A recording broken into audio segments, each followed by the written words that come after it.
Hello everyone. Today we will be reading Caps for Sale, a tale of a peddler, some monkeys, and their monkey business. It is told and illustrated by Esphyr Slobodkina, and I hope I got that somewhat close. Let's get into this book. Once there was a peddler who sold caps. But he was not like an ordinary peddler, carrying his wares on his back. He carried them on top of his head.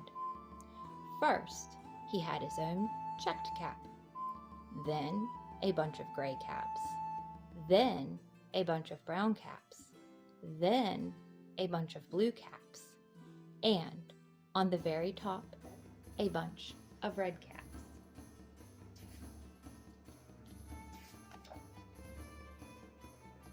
He walked up and down the streets, holding himself very straight so as not to upset his caps. As he went along, he called, "Caps, caps for sale, 50 cents a cap." One morning, he couldn't sell any caps. He walked up the street and he walked down the street, calling, "Caps, caps for sale, 50 cents a cap." But nobody wanted any caps that morning. Nobody wanted even a red cap. He began to feel very hungry, but he had no money for lunch, probably because he hasn't sold any caps today. "I think I'll go for a walk in the country," said he, and he walked out of town, slowly, so as not to upset his caps. He walked for a long time until he came to a great big tree. "That's a nice place for a rest," thought he, and he sat down very slowly under the tree and leaned back little by little against the tree trunk so as not to disturb the caps on his head. Then he put up his hand to feel if they were straight.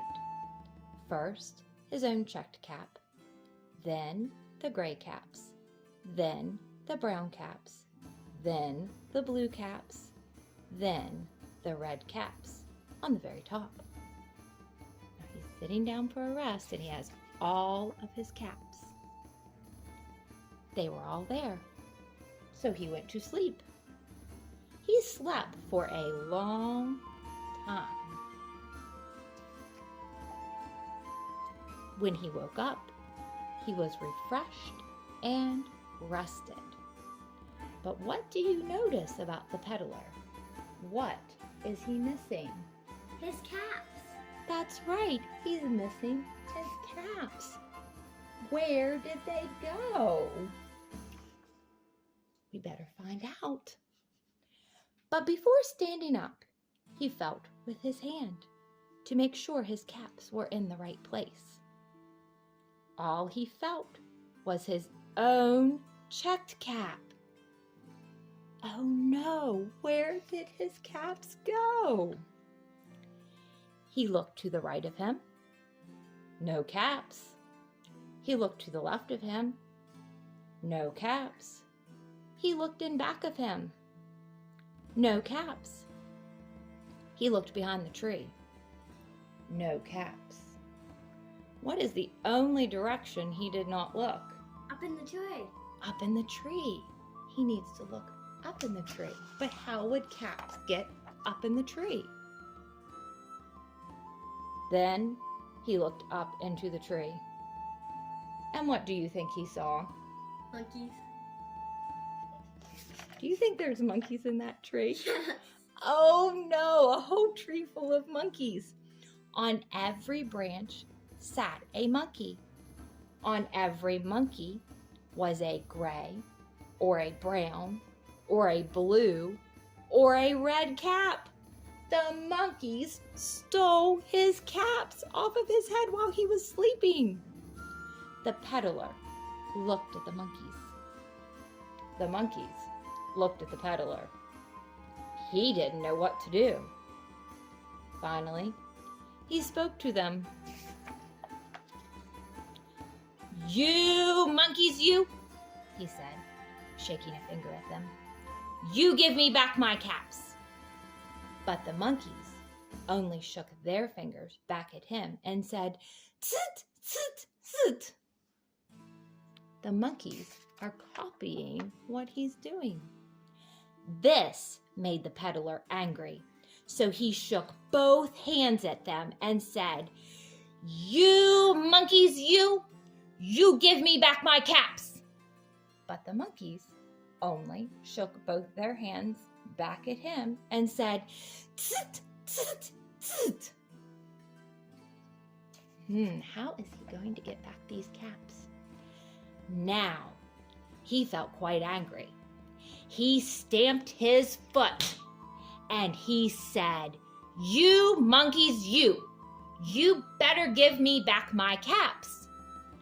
But the monkeys only stamped their feet back at him and said, "Tsit, tsit, tsit." What could he do to get his caps back? By this time, the peddler was really very, very angry. He stamped both his feet and shouted, "You monkeys, you must give me back my caps." But the monkeys only stamped both their feet back at him and said, "Tsit, tsit, tsit." This is not working for the peddler. At last, he became so angry that he pulled off his own cap and threw it on the ground and began to walk away. Now, what do you think those monkeys are going to do with their caps? That's right. The monkeys are going to pick off their caps and throw them to the ground, just like the peddler, because they were doing exactly what the peddler did. But then each monkey pulled off his cap. They're reenacting what the peddler did. They're copying him. And all the gray caps, and all the brown caps, and all the blue caps, and all the red caps came flying down out of the tree. And now the peddler will get his caps back. They came out of the tree. So the peddler picked up his caps and put them back on his head.